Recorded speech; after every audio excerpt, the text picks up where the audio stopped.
রাজধানী ঢাকা থেকে প্রায় 150 কিলোমিটার দূরে টাঙ্গাইল জেলার ধনবাড়িতে অনেক ঐতিহাসিক ঘটনার সাক্ষী হয়ে দাঁড়িয়ে আছে এই ধনবাড়ি নওয়াব মঞ্জিল। এই নওয়াব মঞ্জিলের মূল তোরণ পেরিয়ে ভেতরে ঢোকার মুখেই হাতের বাম দিকে রয়েছে ঐতিহাসিক নওয়াব প্যালেস। ভিক্টোরিয়া স্থাপত্য শৈলীর সঙ্গে মোগল স্থাপত্য শৈলীর সংমিশ্রণে গড়ে উঠেছে এই প্রাসাদ। আজ থেকে প্রায় 250 বছর আগে মোগল সম্রাট জাহাঙ্গীরের শাসনামলে নওয়াব বাহাদুর সৈয়দ নওয়াব আলী চৌধুরীর পূর্বপুরুষ সৈয়দ শাহ খোদা বক্স দিল্লি থেকে এই ধনবাড়িতে এসে জমিদারি লাভ করেন।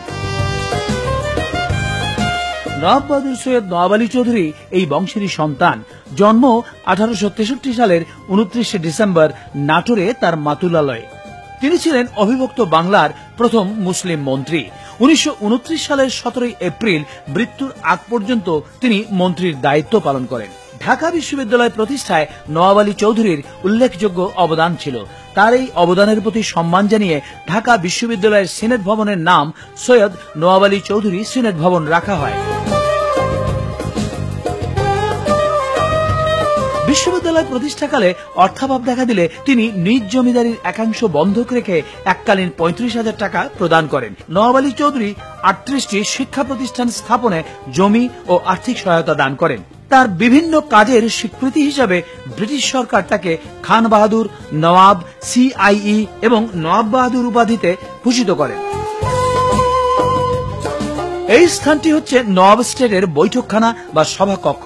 লর্ড হার্ডিঞ্জ যে ভবনে বসে সভা করেছিলেন এটি সেই ঐতিহাসিক ভবন। নওয়াব মঞ্জিলের এই কক্ষটিতে প্রতিষ্ঠিত হয়েছে একটি মিউজিয়াম। নওয়াবের ব্যবহৃত বিভিন্ন দ্রব্যাদি নিয়ে এই মিউজিয়ামটি সাজানো হয়েছে। নওয়াব প্রাসাদের এই কক্ষটি হচ্ছে ঐতিহাসিক দরবার হল। এখানে বসেই সৈয়দ নওয়াব আলী চৌধুরী মানুষের দুঃখ বেদনার কথা শুনতেন এবং তার সমাধান দিতে চেষ্টা করতেন।